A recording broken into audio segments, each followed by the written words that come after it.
பேருந்துக்குள்ள 30 சவரன் நகையோட இருக்க பைய வச்சிட்டு கீழே இறங்கிட்டாங்க. நேர்மையோடு ஒப்படைத்த நடத்துனர் ஓட்டுநருக்கு குவியும் பாராட்டுக்கள்.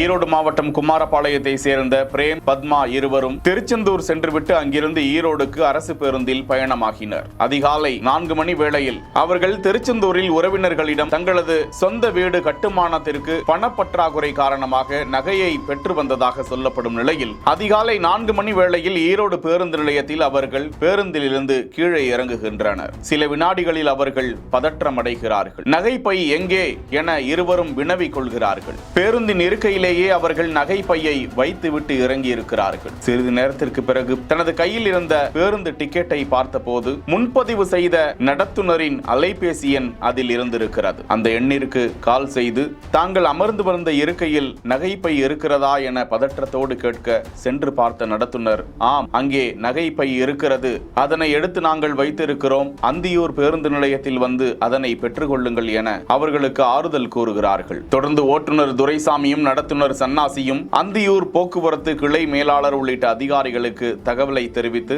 அந்தியூர் காவல் நிலையத்திற்கு அந்த நகைப்பையை எடுத்துச் சென்று ஒப்படைத்து அங்கு பிரேம்ஸ், பத்மா இருவரையும் வரவழைத்து விசாரணைக்கு பிறகு அவர்களிடம் அந்த நகைப்பையை ஒப்படைத்து இருக்கிறார்கள். அந்த நடத்துனருக்கும் ஓட்டுநருக்கும் காவல்துறை அதிகாரிகள் சால்வை அணிவித்து அவர்களது நேர்மையை பாராட்டினர். செய்திகளை வழங்குவோர் Manju group, Sims pharmacy and clinics, grand royal tours.